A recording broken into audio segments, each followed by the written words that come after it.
what I loved about the whole process. So that is, we've done 2 of those now with the band. The first one was back in 2011. That was the Energy concert. And then this year past, we did the World's concert again, along with, it didn't have an official title as such, but what was on the poster was SP&R, so it was Scottish Power Pipe Band featuring Rura, the traditional music group, who are phenomenal, absolutely great bunch of guys, and fantastic music that they make, you know. So anyway, 2 quite different concerts. The first one, the Energy concert back in 2011, was... So my take on a pipe band concert is it should be balanced enough that it has material to interest and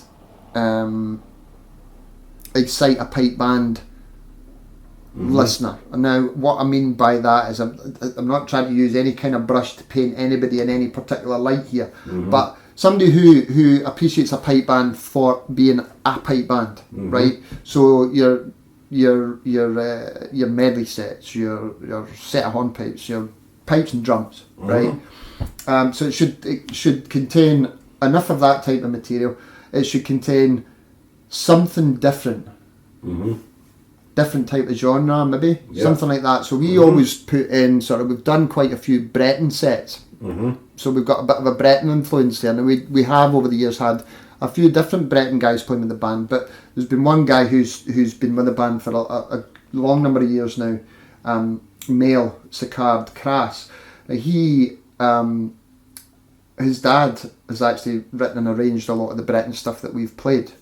And it's been really interesting for us to learn that different music, different style of music, different sort of culture. Really when you think about it. Did you have any bombards? We did this time. Yeah, that was fantastic. But what happened was they were actually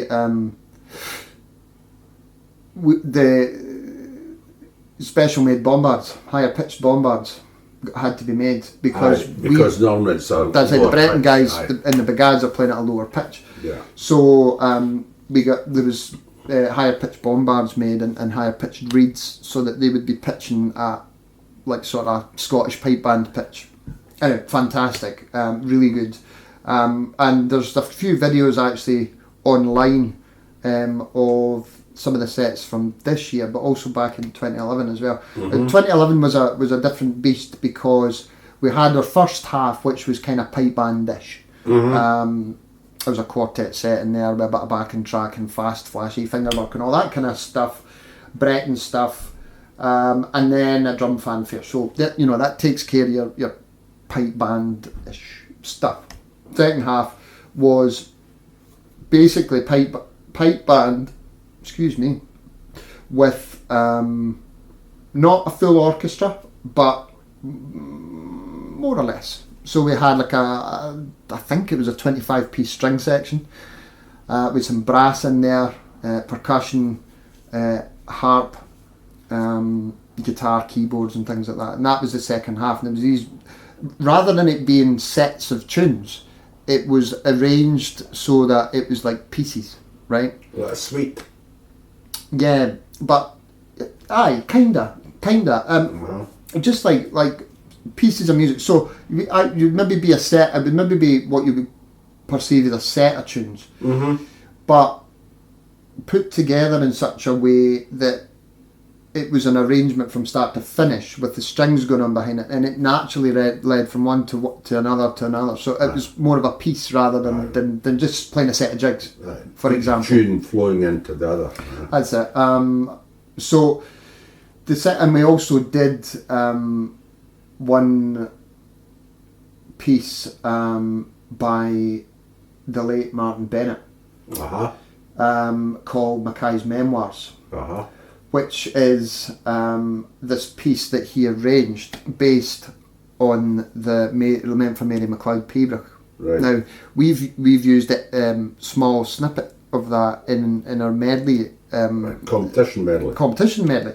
But that small snippet actually was part of a big piece that was in the region of about 18 minutes long. So that gives you an idea of, I mean, when I say piece, I mean something that's it's not just a set of jigs.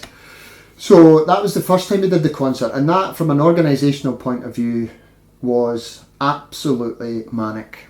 Because you, at one point during that second half, you are dealing with well in excess of 80 people on stage. Aye. You know, so from a logistical point of view, I had a lot of help with people organising different musicians and things like that, the string guys. My main consideration was always the pipe band aspect, from the guys arranging and composing parts and pieces and things like that. I had a lot of help in dealing with the organisation of all that.